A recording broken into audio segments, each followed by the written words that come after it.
Friends, কেমন আছো সবাই? আমাদের গল্প শোনার জন্য আমাদের চ্যানেলটি এক্ষুনি সাবস্ক্রাইব করো।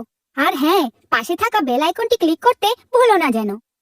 এই গল্পটি ছিল বুলবুল পান্ডের। বুলবুল পান্ডে সরকারি অফিসে টেন্ডার পাস করার ডিপার্টমেন্টে চাকরি করতেন। ওখানে প্রচুর উপরি রোজগারের সুযোগ ছিল। কিন্তু আমাদের পান্ডেজি তো ছিলেন খুবই সাদাসিধে ও ভোলাভালা। কেউ ওনাকে ঘুষ দিতে চাইলে উনি তো বুঝতেই পারতেন না।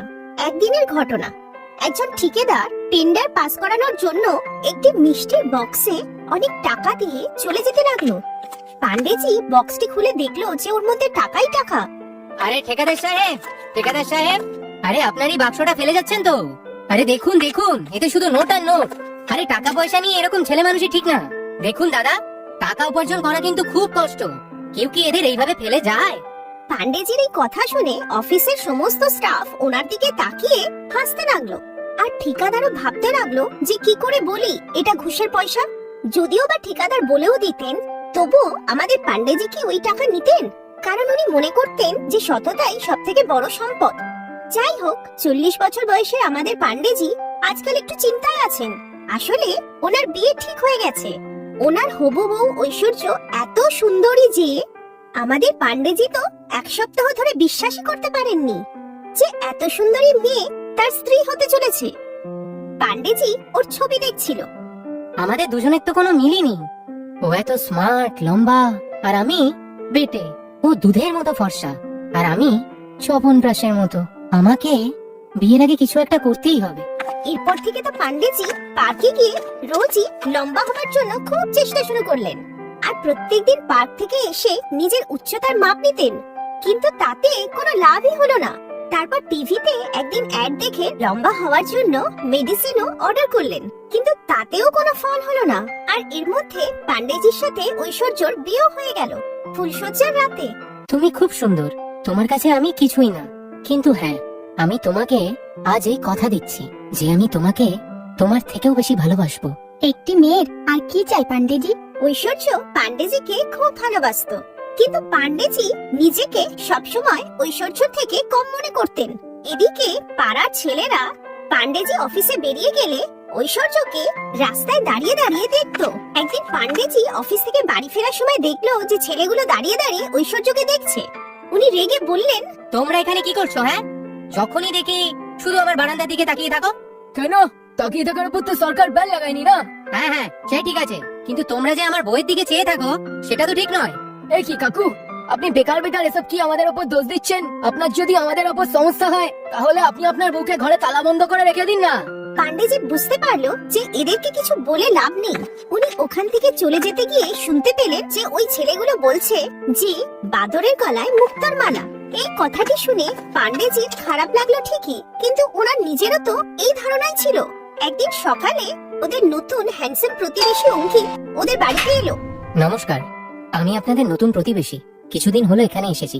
হ্যাঁ, আমি দেখেছি আপনাকে। দেখুন না, আমি ভুলেই গিয়েছিলাম যে আমার ঘরে চিনি শেষ হয়ে গেছে।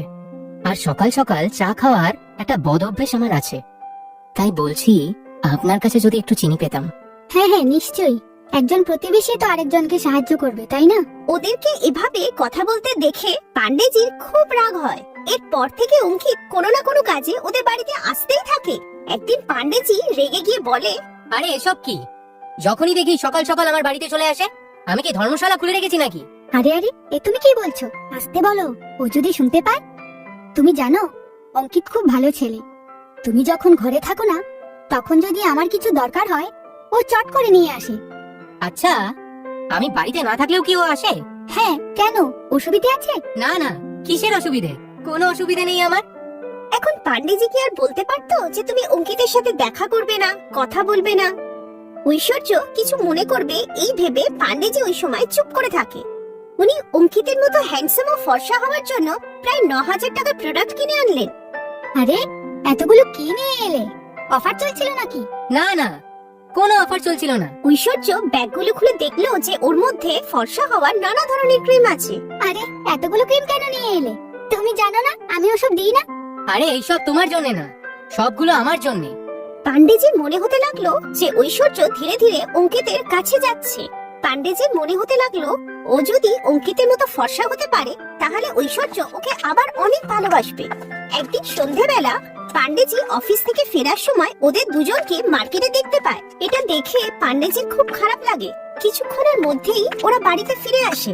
আরে তুমি কখন এলে? তুমি জানো অঙ্কিত কি দারুণ মজার কথা বলে। তুমি অঙ্কিতের সাথে কোথাও গিয়েছিলে? আরে না না, আমি তো বাজারে গিয়েছিলাম কিছু জিনিস আনতে, রাস্তায় ওকে পেয়ে গেলাম। বৌদি, আমি তবে আসি। আরে না না, আমি এক্ষুনি তোমার প্রিয় আদা দেওয়া চাটা বানাচ্ছি। তোমার প্রিয় আদা দেওয়া চা, এই কথাটি পান্ডেজির মাথায় বারে বারে ঘুরতে থাকে। উনি এতদিন সন্দেহ করলেও আজকে উনি নিশ্চিত হয়ে গেলেন যে ওদের মধ্যে নিশ্চয়ই কোনো সম্পর্ক আছে। পান্ডেজি মনে মনে ভাবতে লাগলেন যে দুদিন পর ওনার জন্মদিনের কথা ভুলে গেলেও অঙ্কিতের প্রিয় খাবারের কথা ঐশ্বর্য ঠিকই মনে আছে। আর এমনিতেও তো পান্ডেজি মনে করতেন যে তিনি ঐশ্বর্যর উপযুক্ত নন। তাই তিনি সিদ্ধান্ত নিলেন যে ওদের জীবন থেকে তিনি দূরে সরে যাবেন। উনি বাড়ি ছেড়ে বেরিয়ে পড়লেন। উনি চিন্তায় মগ্ন হয়ে যখন রাস্তা দিয়ে হাঁটছিলেন তখন তিনি হঠাৎই কিছু লোকের চিৎকার শুনতে পান। আরে দেখো দেখো, সবাই পালাও, ওখান থেকে একটা ষাঁড় আসছে, এক্ষুনি সবাইকে মেরে ফেলবে। পান্ডেজি দেখলেন যে সত্যি একটি ষাঁড় ওনার দিকে তেড়ে আসছে। উনি পালানোর আগেই ষাঁড়টি ওনাকে আঘাত করে চলে যায়। উনি অজ্ঞান হয়ে যান। লোকেরা ষাঁড়টিকে তাড়ালো বলে উনি বেঁচে গেলেন। যখন ওনার জ্ঞান ফিরে আসে তখন উনি হাসপাতালের বেডে। এ আমাকে হাসপাতালে কে নিয়ে এলো?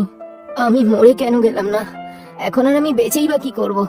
ভগবান আমার মধ্যে অনেক কিছু খামতি দিয়েছে, কিন্তু আমি তার জন্য কোনোদিনও অভিযোগ করলাম না। কিন্তু ভগবান, আমি যার সাথে সারা জীবন কাটাতে চেয়েছিলাম তুমি তাকেই কেড়ে নিলে। এইসব ভেবে পান্ডেজি আবার কাঁদতে শুরু করলেন। তখনই তিনি ওখানে ঐশ্বর্যকে দেখতে পায় যে ডাক্তারের সাথে কথা বলছিল। ঐশ্বর্য ওর কাছে এসে বলল, তুমি জানো আমি কত ভয় পেয়ে গিয়েছিলাম। আজ তোমার যদি কিছু হয়ে যেত তবে আমার কি হতো বলো? আমি যে তোমাকে অনেক ভালোবাসি। এই বলে ঐশ্বর্য ওকে জড়িয়ে ধরলো। তখনই ওখানে ডাক্তারও চলে এলো। আপনার এখন কেমন লাগছে? আপনি জানেন আপনার স্ত্রী খুব সাহসী। ওই দিন যখন আপনার অ্যাক্সিডেন্ট হয় তখন আপনার স্ত্রী আপনাকে একাই হাসপাতালে নিয়ে আসে। আপনার রক্তের প্রয়োজন ছিল, আপনার স্ত্রী আপনাকে রক্ত দিয়েছে। ও না থাকলে আপনাকে বাঁচানো সম্ভবই হতো না। পান্ডেজি ঐশ্বর্যের ব্যাপার নিয়ে কি না ভাবছিল। এইসব ভেবে পান্ডেজির কান্না পাচ্ছিল। কথায় কথায় পান্ডেজি জানতে পারে যে পান্ডেজির জন্মদিনে ঐশ্বর্য তার প্রিয় শার্ট তাকে গিফট করতে চেয়েছিল। আর ওই দিন ঐশ্বর্য ওই রাস্তা দিয়ে যাচ্ছিল যেখানে পান্ডেজিকে ষাঁড়ে আঘাত করে। আর অঙ্কিতকে তো ঐশ্বর্য নিজের ভাইয়ের মতো দেখে। এই কথা শুনে পান্ডেজি নিজের বোকামির জন্য মনে মনে হাসছিলেন। হ্যালো ফ্রেন্ডস, কেমন আছো সবাই? আমাদের গল্প শোনার জন্য আমাদের চ্যানেলটি এক্ষুনি সাবস্ক্রাইব করো। আর হ্যাঁ, পাশে থাকা বেল আইকনটি ক্লিক করতে ভুলো না যেন।